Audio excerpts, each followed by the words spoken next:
Bienvenidos amigos televidentes, esto es Pensamiento Crítico, soy Carlos Rabascal. El día de hoy tendremos a José Luis Jácome, viceministro de Movilidad Humana, con quien vamos a hablar sobre los diálogos nacionales emprendidos en relación a la política exterior y fundamentalmente sobre el tema de la movilidad humana y la ciudadanía universal.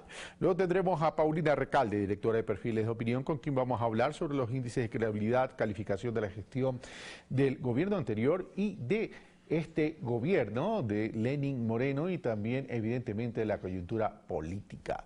Le damos la bienvenida entonces, y por cierto, hoy de noche los espero en Pulso Político. Le doy la bienvenida entonces al señor viceministro de Movilidad Humana, José Luis Jácome. Señor viceministro, muy buenos días. Buenos días, Carlos, buenos días a toda la audiencia, a las órdenes y muy contento de estar aquí esta mañana. El presidente Lenín Moreno ha impulsado el diálogo nacional y dentro de ese diálogo nacional hay algunos temas. Uno de aquellos temas tiene que ver con la movilidad humana, la ciudadanía universal y en algún momento se habló incluso de la ciudadanía sudamericana a propósito de UNASUR. ¿Con quién se va a dialogar y cuáles son los ejes centrales de ese diálogo? Vamos a abrir un diálogo para toda la ciudadanía, queremos conversar con la academia, queremos escuchar a las asociaciones de inmigrantes retornados, escuchar a los estudiantes, a quienes no se han ido todavía, porque esto de la movilidad humana generalmente no se le toma en la dimensión que tiene. Hablamos de personas en tránsito, hablamos de inmigrantes, hablamos de emigrantes, hablamos de talento humano que va y viene del país. Es una dimensión muy abierta, de personas en protección internacional, refugiados, por ejemplo. Y toda esta gran caracterización de personas es lo que nos hace pensar ahora en que este diálogo tiene que tener ese aspecto amplio. Comencemos hablando de la movilidad humana, pero de aquellas personas, aquellos hermanos ecuatorianos y compatriotas que tuvieron que irse del Ecuador a partir o a raíz del feriado bancario. Pero resulta que en Europa y en España fundamentalmente tuvieron otra victimización. Cuando surgió el problema de las hipotecas, cuando surgió este crash en Europa, muchos quisieron regresar, unos pudieron regresar, otros no pudieron regresar, pero lo cierto es que los que regresaron vinieron con muchas expectativas y cuando regresaron al país y llegan al país no encontraron oportunidades de inclusión y en ese sentido lo digo con conocimiento de causa porque muchos de ellos me han escrito y se han reunido conmigo. Tenemos una normativa, la Ley Orgánica de Movilidad Humana, que en su artículo 167 manda a todas las instituciones del sector público a crear planes, programas y acciones. Esto sucede en febrero último. Antes eran políticas públicas, hoy es normativa. Nos vamos a asegurar de que esa normativa se aplique. Vamos a hacer todo lo que esté en nuestras manos para que esas personas que han vuelto con esos sueños nuevos de hacer proyectos en el Ecuador, en su país, puedan hacerlo. Y es un trabajo en conjunto, es un trabajo multidisciplinario, plurinstitucional. No podemos hacerlo desde un solo punto de vista, debemos trabajar todos en este cometido. Pero más allá de una política pública y más allá de una normativa, no necesariamente tiene que ver con la inclusión o la reinserción al Ecuador, sino además la inclusión financiera. Porque a esas personas se les pide una serie de requisitos que evidentemente al no haber estado aquí durante más de 20 años no van a poder cumplir. Entonces ahí la banca pública va a jugar un papel importante. No hablo de la banca privada, no hablo de la banca comercial, la banca pública. Y la banca pública a veces es muy dura en ese sentido por la cantidad de requisitos que también le exige a propósito la superintendencia de bancos. ¿Cómo hacer? Mire lo importante de esta mesa, mire la importancia de conversar hoy justamente de eso y de poder enfocarnos en puntos como el que usted señala, del rol de las instituciones públicas en este tipo de temas. También vamos a estar para eso y estamos justamente abiertos de escuchar, a no escondernos, queremos entender la problemática y responder, pero justamente es lo que queremos entender de estas mesas y como resultado de estas, seguir caminando para poder atender ese tipo de pedidos que son muy justos, pero que hasta el momento no han tenido la respuesta que se esperaba. Ahora, también hay que ponerse del otro lado y desde parte de la política pública, ¿cómo se va a incentivar a nuestros hermanos ecuatorianos que regresaron del país para que también entiendan que el país no solo es Guayaquil y Quito y que pueden tener otras oportunidades en una visión de desconcentración y de descentralización del país, en otras palabras, ubicarse en otros lados en términos de oportunidad? Hay varias ideas que justamente se van a tratar hoy en la mesa. Una es la transversalización de las políticas, la desconcentración, el rol de los municipios en lo que constituye la inclusión de las personas de movilidad humana. Son varios temas, pero también usted tocó un tema muy importante. Tampoco es el mundo que conocemos, donde se concentran la mayor cantidad de ecuatorianos, Italia, España y Estados Unidos, los únicos lugares donde estamos pensando en personas de movilidad humana. Hay ecuatorianos en el Caribe, ecuatorianos en el África, ecuatorianos en Eurasia. Estamos pensando para todos ellos, no nos estamos enfocando solamente para un grupo de ecuatorianos que con todo el derecho, y está muy bien, es a donde se han enfocado las políticas públicas. Hay miles de ecuatorianos que están en otras partes del mundo para quienes también queremos construir políticas públicas, y también municipios que no han recibido personas de movilidad humana, donde quizá después de este plan nacional les interese generar políticas nacionales para recibirlos. Estamos abiertos al diálogo, estamos abiertos a escuchar, y también esperamos y queremos hacer una invitación a todos para que propongan. Este tipo de circunstancias, de situaciones, deben ser atendidas desde todos los frentes posibles. Se habla de ciudadanía universal y ustedes lo ponen dentro de los ejes para discusión en el diálogo nacional. Pero sin embargo esa ciudadanía universal tendría que ser reconocida por los distintos países y tenemos ahí varios temas, es decir, ciudadanía universal que se habla, pero sin embargo no hay una libre movilidad humana a tal punto que vemos que hay ecuatorianos que han sido deportados al país. Son retos, son principios, es una construcción. No existe todavía un marco universal de esto, pero es hacia donde queremos llegar, a la portabilidad de los derechos humanos en donde estemos. Son principios que tenemos que empujar y manejarlos de alguna manera para que el mundo, la comunidad internacional, en algún momento los adquiera como patrimonio universal como tal. Ya está en el lenguaje de UNASUR, está en el lenguaje de Mercosur, se empieza a hablar de eso ya. La libre movilidad como tal es una construcción que tiene que irse abriendo paso a paso, país por país. Pero la libre movilidad humana no tan solo es cuestión de tránsito, sino también es cuestión de oportunidades. UNASUR ya tiene algún tiempo, pero la retórica parece que se quedó en la verbalización, más no en la acción. Y en ese sentido se habló de la ciudadanía sudamericana y ahí está archivada, como también el famoso Banco del Sur y otras cosas.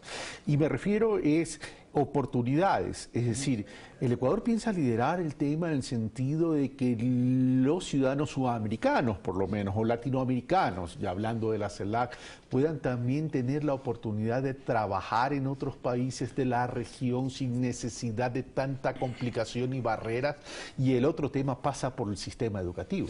Tenga la seguridad de que la estrategia que estamos implementando va a llegar a ese objetivo. O sea, estamos viendo eso. Pero no solamente es irnos a los regionales y multilaterales. Estamos yendo uno a uno, país por país, en mesas binacionales, donde tienen que irse liberando estas zonas para los ecuatorianos y también para ciudadanos de otros países acá. Hemos abierto ya, suscribimos recién una mesa bilateral con Chile, por ejemplo, y estamos empezando en negociaciones con otros países. Tenemos que bilateralizar el tema de las negociaciones de movilidad humana y también un camino y una estrategia para construir esta apertura subregional, regional y en macros. Usted menciona, señor viceministro, el tema binacional. Una de las agendas binacionales que más activa estuvo o está es la agenda binacional con Colombia. ¿Cuáles han sido los logros en materia de movilidad humana? Estamos en un proceso de diálogo todavía, tenemos conversaciones en este año de nuevo, ¿no?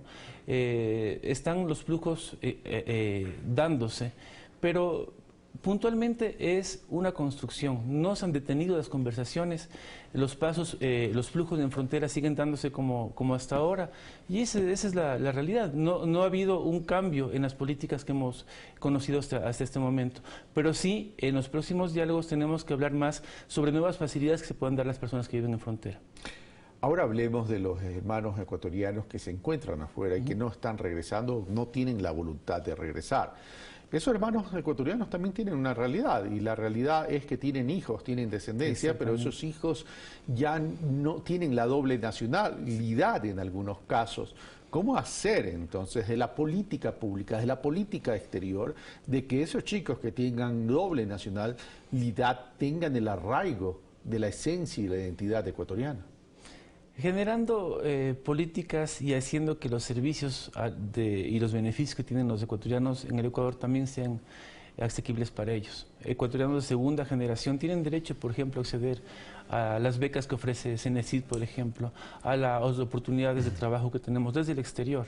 Tenemos que llevar los servicios y igualar los derechos en el Ecuador también para los ecuatorianos en el exterior y pensar fundamentalmente en las segundas generaciones, en aquellos que ya decidieron no volver, y es parte también de nuestra visión de movilidad humana. A mí me gusta tangibilizar lo que se verbaliza y en ese sentido le pregunto, usted habla de política pública y de servicio.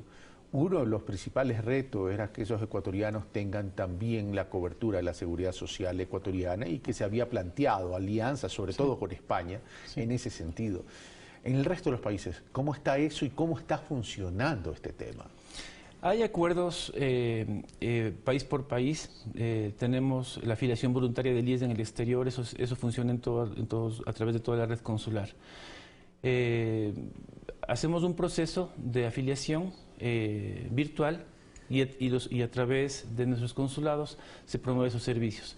Lo que se refiere a la portabilidad de las aportaciones de seguros es otro tipo de mecanismo que se lo hace bilateralmente y con cada país.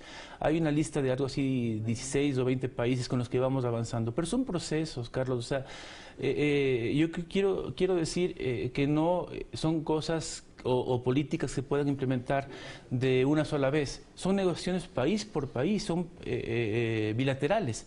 Y por eso es el cambio que queremos hacerlo ahora para reforzar lo que se ha venido haciendo. Se lo ha hecho bien, pero la visión ahora es enfocarnos uno a uno, donde los ecuatorianos tengan que tener facilidades, eliminación de visados, donde tengamos que nosotros hablar de seguridad social, esas bilaterales también, donde podamos nosotros influir en que la movilidad positiva, esta movilidad de talento humano tenga que esforzarse también ahí, pero son mesas bilaterales en las que no podemos nosotros hacer un matiz general de todo el mundo. Cada país tiene su particularidad y cada ecuatoriano en el exterior tiene sus necesidades particulares en cada lugar.